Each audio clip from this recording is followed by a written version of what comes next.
Darrell Josh Johnson here with Adam Lopez. Adam, how are you? I'm doing good. How you doing? Good, thanks. How are you feeling coming in, out of training camp? Looking forward to Saturday night. Oh, I'm very excited. Best camp I've had my whole career. I recently started training with Eric Brown, so I got a new coach for this camp. Um, Very excited. It's a huge opportunity, huge fight for me, and we put in the work. We're ready.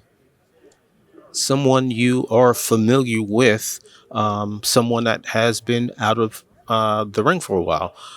What could you have taken from his last time in the ring when he suffered the first loss of his career to Shakur Stevenson?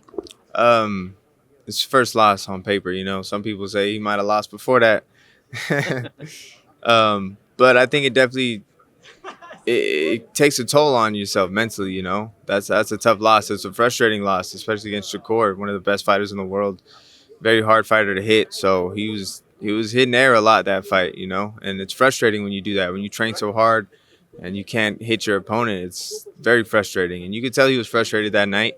But it was a year ago, so I'm sure he's gotten past it. I'm sure he's 100% mentally. I hope he is. I hope he's ready Saturday because I'm coming with everything I got. Looking back to that first fight, is there anything that you think you could have done better that would have gotten you to win? Yeah, it was just an experience thing. It was my first big fight. I've never been in a fight like that.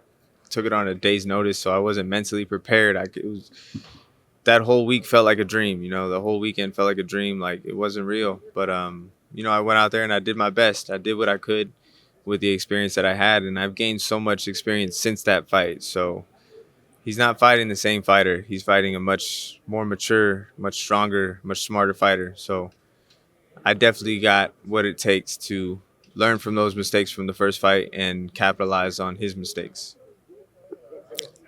Before we get back to you, what are your thoughts on the main event on Saturday? That's a great fight for boxing. I'm glad this fight has been made. Lomachenko was the former king at this division, and now he's fighting the king at this division. I think it's a 50-50 fight. I think it can go either way. I'm going for Loma. I've always been a Lomachenko fan. But, Devin Haney, he's got one of the best jabs in the game. So it's definitely a hard punch to get past when you're as slick as him, as young as him. He's still got a lot of life in him. Lomachenko, he didn't look too good his last fight. But, he understands how big this opportunity is. So I think he's going to bring a little bit more than he did his last fight. But I'm going for Lomachenko. Definitely an exciting fight, but it can go either way.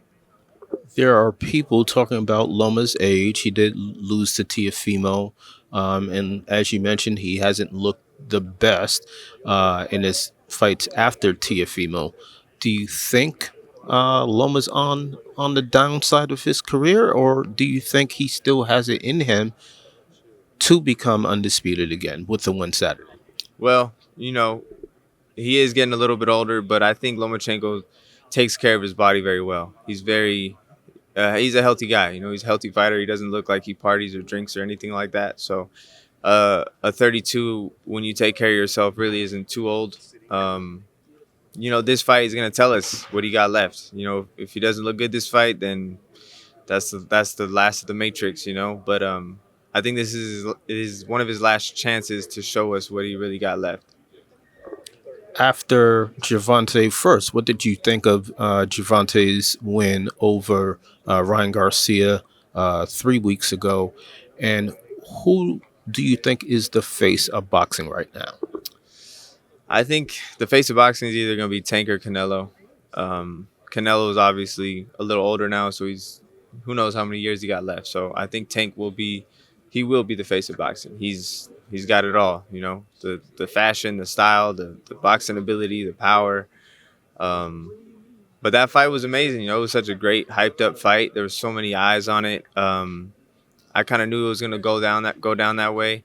Tank just has a little bit more experience, a little bit more fundamentals than Garcia, and Garcia he got a little bit exposed that night.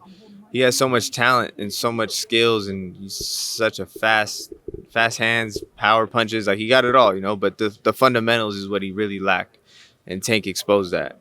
Tank relied on his fundamentals and won him the fight. How do you think Ryan will fare moving up to 140, which is what he says he's going to do? I think he'll do better at 140. You know, he's a young kid. He's still growing, so he's got to let his body grow, naturally grow into whatever weight he's going to end up at. And 140 is a good weight for him. He's a tall kid, long arms, and he got the power to handle it at 140. I believe he just needs to learn a little bit more fundamentals. I think that's about it. But he should do really well at 140. If you are able to hand Oscar his second straight defeat, what would be next for you? You know, they're telling me that this is supposed to be a tune-up fight for him for Navarrete. So if that's the case, I should obviously get his opportunity and get Navarrete. But you know how boxing goes; it could go my way or it can go someone else's way. So um, I just want to be active. I don't care who I fight. I don't care whoever they put in front of me. I want to be active. I want to fight back in my hometown in Los Angeles. I got a lot of people back home that want to see me fight. I got a lot of fans out there that want to come together and see me fight. And I definitely feel like that's what I've been lacking. I just need to build that fan base up. So I just want to be active, fight at home, and whoever they put in front of me. They want Navarrete, let's get it. If not, whoever's next. When they're talking about who Oscar fights next, do you find that disrespectful?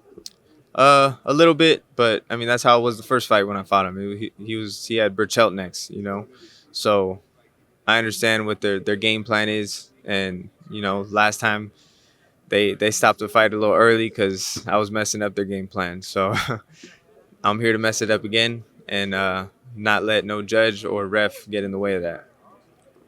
Good luck Saturday night, and we look forward to seeing you in the ring Saturday and in the future. Thank you, I appreciate it. Darrell Judge Johnson, seconds out with Adam Lopez.